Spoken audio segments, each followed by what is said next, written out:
Warmachine fans, and today we'll be looking at the new Protectorate of Menoth hardback army book. Now, I'm a rabid Protectorate fan, and I want to assure you now I'm going to be doing a completely unbiased review because this book has made me both very happy and unhappy at the same time. First off, we'll start with the cover. We're featuring this gorgeous artwork featuring several of the warcasters we've all come to know and love, and the new one, and as well as some warjacks as well. And this standard goes on throughout the entire book with several beautiful art images, all of which are brand new, like this one of Fiora, as well as the ones for her new model, the Harbinger. And there's just dozens and dozens of these beautiful new images, as well as some of the classic ones as well. But I cannot fault the artwork in this book. It is just absolutely beautiful, as well as all the model images as well. And there's a picture for nearly every model that has been released, including several at the back here with alternate paint schemes, giving you ideas for different ways to paint your Protectorate models. Now, as for new units, this book does save on all the rulebooks you need to carry around if you don't have cards, because it has every unit for the Protectorate that has been made so far, including some of the newer ones, like, if I go to the Warjack section here, it's got all the Colossals, and in the character Warjacks, it has the Eye of Truth, which is one of the new ones that's just come out, and has almost all the new Warcasters and units, including the upgraded version of, and I just get to him,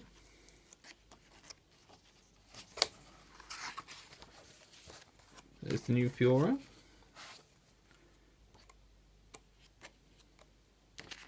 Sovereign Tristan Durant, the former Initiate Warcaster, although his rules are in here too, now upgraded to the full version.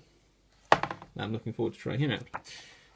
Now, it also has a significant background section, which is, if anyone's read the previous book, it has a lot of similar things, but it has a few bits of new information as well, including some of the recent history that's happened in the Warmachine universe.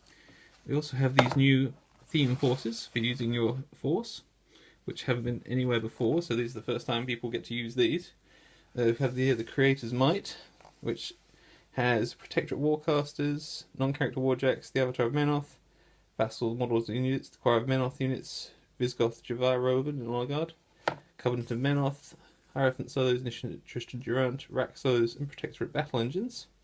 And it gives you, for every full 25 points of Warjack and Battle Engine in this army, you can add 3 racks for one other solo to any army free of cost.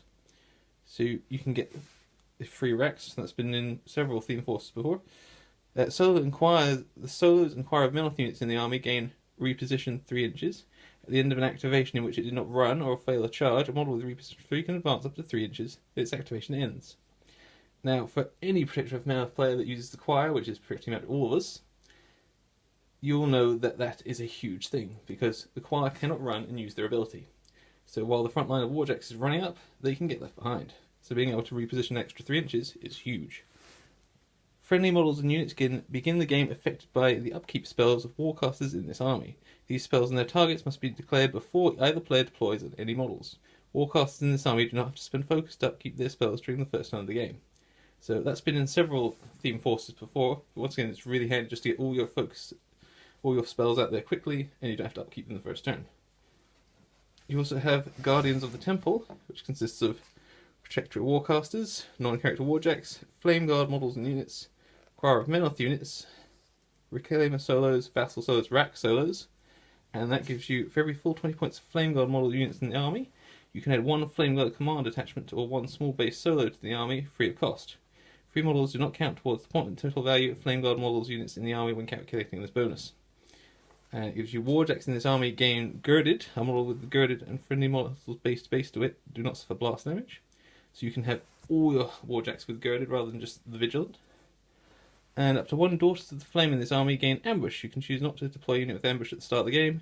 If which is not deployed normally. You can put it into play at the end of your control phase. After your first turn, when you do choose to any table edge except the back of your opponent's deployment zone, place all models in the unit with ambush in formation completely within 3 inches of the chosen table edge. Now that is really handy army for maybe Fiora or Thyra, and possibly Anson Durst as well, because he likes to use Flame Guard. Having said all that though, there are some flaws with this book.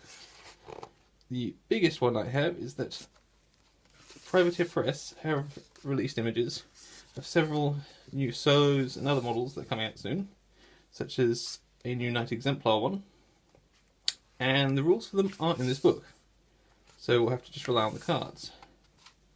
So with no new stats about anyone else coming out, this book becomes quickly redundant when those models come out and you just have to rely on the cards or the app. That said as well, if you've got the app or you bought the deck of cards for these new updated rules, then you've already got all the stats that are in this book. So it's not particularly handy for that. So it's good if you're a beginning Protectorate fan and you want to learn all about the Protectorate and all their units, but not so good if you're a long-term fan who just wants to get into the next set of models, because this won't tell you that much about it. The other massive criticism I have is that one of the reasons people buy these rulebooks is because they're big fans of the story, the fluff.